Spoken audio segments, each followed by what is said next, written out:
Hello. I'm trying to catch the palm trees.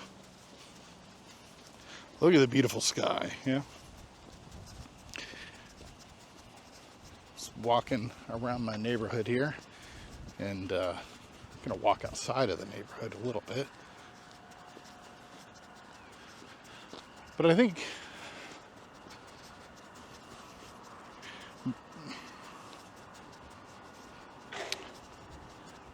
I've been thinking, I think I brought it up in a previous video, but I'm going to make a video just about the concept of value. All right? I've thought about value a lot in my life. I have a bachelor's degree in economics, so it comes up there. And then pretty much anything you do in your life, value is a key factor in anything. How much value you bring yourself to somebody else, or how much value something you produce brings to somebody else, or in the world of like physical media,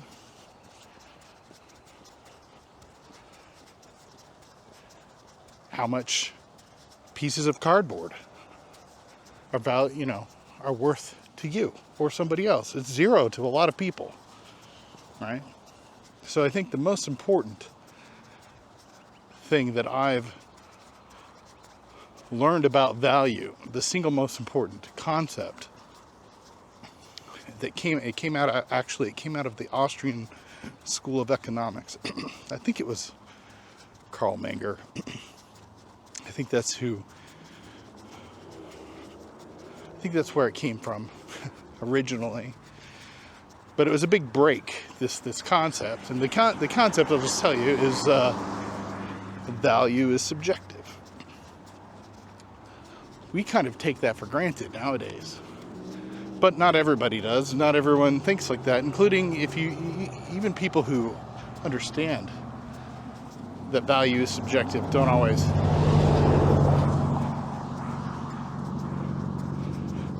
always avoid a trap.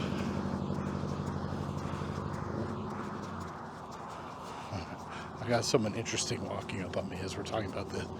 He's spreading his arms. I don't know. Hopefully that won't be anything. But anyway, yeah, I don't know what that guy's doing. Probably wonders what I'm doing. I look similar. Maybe he's copying me. Okay, back to value. So, the big thing was that change is this concept of value being subjective. Because previously, the major leading theory was really, from what I understand, there may have been more shifts along the way, but the big thing was the labor theory of value, which was simply kind of like the idea, the more labor or work, the more it costs to produce something, the more, the harder something is to make, the longer something takes to make, the more valuable, right? Which, on the surface, might seem like, okay, that makes sense, right? Like if you make something and you offer it for sale, the offer needs to be at a price that at least covers the cost, right? So the more something costs, then the more expensive it's going to be. The problem is, when you do that way, there still may be somebody that doesn't want it at all, right? Or if you're doing something that nobody wants, it doesn't really matter how much it costs. And then I think the traditional example had to do with like diamonds and water. Why is it that diamonds are more valuable than water?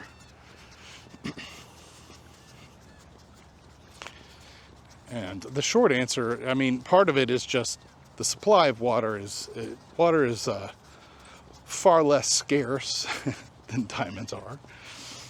It may be way more important to life, but it's much easier to get a hold of. The supply is far greater, right?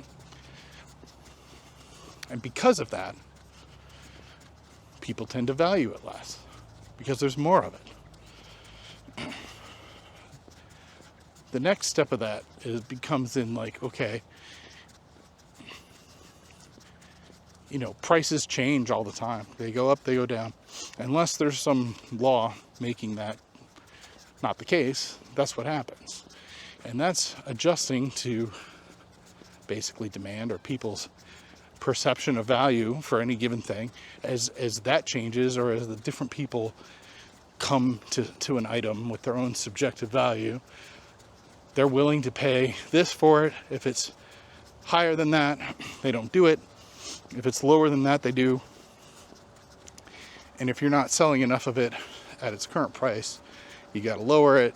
Or if you're running out of stock of it, you've probably got the price too low, right? So you either need to produce more, or if you're not going to be able to, with, sometimes liquor has this issue, then it makes a lot more sense to raise the price of it. Sometimes. There are many factors, but that's all because of subjective value. So if you just leave the concept of value to labor, you're missing all these other aspects. So we kind of take the value subjective thing for granted now, but back then, people still behaved that way, right? It just wasn't put into words. That's the fun thing about economics. It's not like, okay, now that we have this idea, we can change how economics works. No, you are an observer, or we observe how what happens when someone raises the price of something, or lowers the price of something, or if some government puts a cap on the price on something, what happens, or if there's tariffs, and that completely changes the cost of producing something, which changes the prices that can be asked for, which may put a company out of business, right? May or may not, depending on how much profit they're basically making. The more profitable that company is, the more leeway they have to kind of bear additional costs and still make money, right? But if you can't do that, you go to business. All of those things play into it, and all of those, if there's restrictions like some form of a tax or a tariff or whatever, I repeat myself, that all restricts sort of the options you have, the range that you have in terms of offering something for sale. It makes it so you can't lower the price. So, the lowest end of the price comes up, before you go out of business, basically. I'm rambling a little bit, but I think the basic point's there. So, that's why cardboard sleeves on Blu-rays is, worth something to some people and nothing to others. And sometimes it's really only worth something in a moment, and you're kind of wondering, is this really going to be worth something down the line? Well, if you get into a group of collectors, it might well be. Certain things will be, certain things won't. But it depends on your audience. It depends who you know. Of course, with the internet, you can find whatever you're looking for there, so it's easier to sell those things. But it also increases the supply of all that, which brings the prices down naturally. So yeah, that would be the main takeaway, I think. Value is subjective. It's kind of like, movies. There is a degree to which something could be objectively good or bad, but that only takes something so far.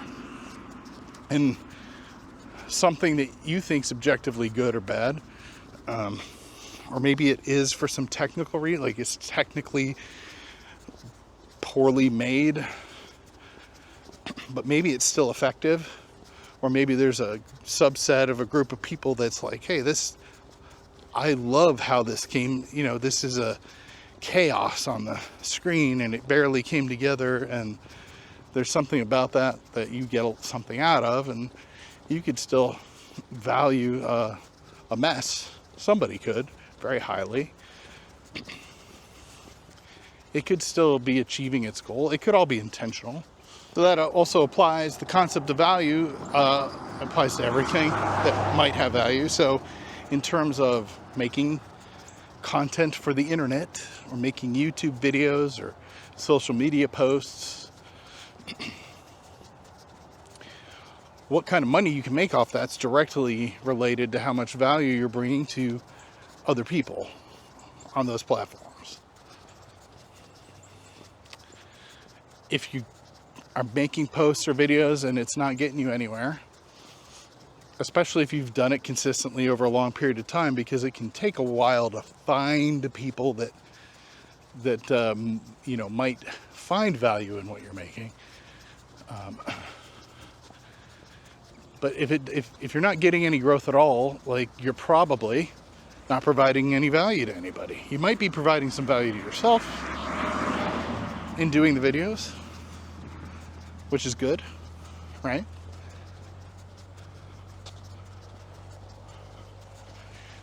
But ultimately, if you're trying to make some money doing it, you've got to provide value to somebody else who's going to give you that money, whether that's in the form of an advertiser or someone buying merch or buying a course, or whatever myriad ways people make money in general, and more specifically on the internet at the moment.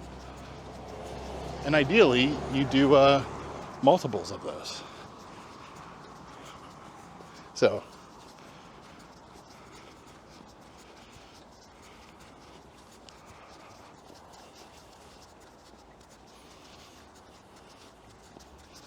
I have not figured, and I'm not giving advice really, because nobody who wants to make YouTube videos, unless you've just not made any YouTube videos, nobody should probably be taking any advice from me on that, because I don't think I've been all that successful yet.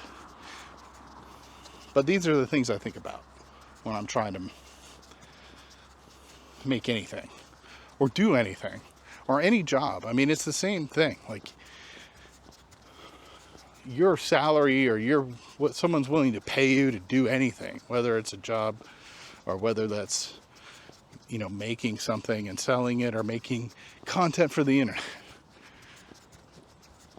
what someone's willing to pay you is directly related to if they think it's worth paying you this much because I'm going to get more than that in return from your input or your labor or your service or product. That's why that happens. So if you are making a lot of money doing something, somebody or a group of somebodies at that moment, in that whatever time frame you're looking at, they feel like they're getting more from you than they're giving you. So, that's a good enough deal to make.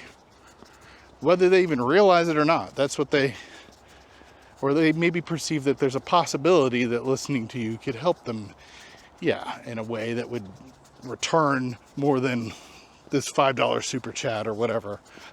Right. This is how much entertainment you've provided me lately.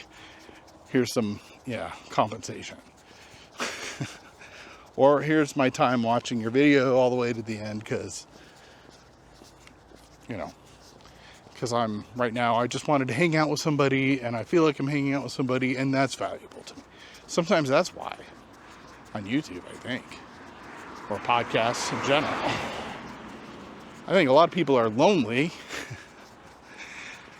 and the value they're looking for is to feel a little less lonely, or to feel like there's a friend here. And that's where you get these weird parasocial situations, but it's not always bad when it happens. It doesn't have to be. But that's where that comes from. Somebody, they're getting value out of spending time with you and your content and feeling like they're hanging out with you. I've certainly felt that way about people. I mean, at this point, I don't think anyone's really felt that way about what I'm doing. But, if someone is doing this and they have an audience, that's what's going on there. And at some level, there's some kind of trade happening. And then it's worth mentioning in this world of value, the most valuable resource you have is your time. So anyone's attention, they're spending time. If someone's giving you their attention by watching your content, they're giving you their time, which is their most valuable resource, even if they don't realize it. But on some level, they know it.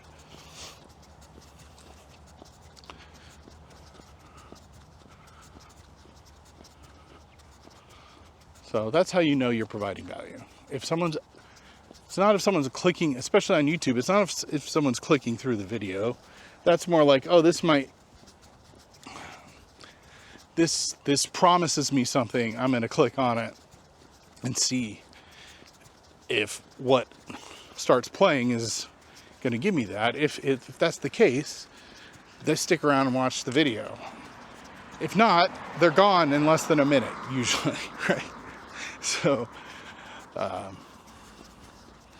or if it's just not what sometimes you might be providing value of some kind that would be valuable to somebody, but the wrong person clicks on it. So that's a big piece of the puzzle too, finding the right people. That's true of any endeavor. Just because you are able to provide value,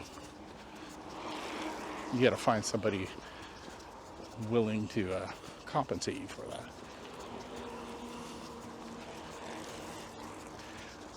The bike riders going by.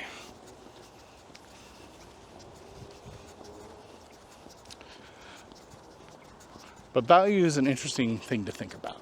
And that's my favorite aspect of it, or the favorite thing to mull over, is just that value is subjective and everything that means. This is essentially why you're like, I don't understand why this guy over here or my friend over there is willing to spend this much money on that. Well, they value it way more than you do, because value is subjective. If you've actually watched to this point in this video, this experimental rambling video, thank you. I appreciate that. That helps out a lot. If you could also like and subscribe to the channel, that would also help me out too, if I've provided value for you. If not, I hope you, excuse me, if I have not, I hope you give me another chance on another video, and if I provide value, then like and subscribe. Peace.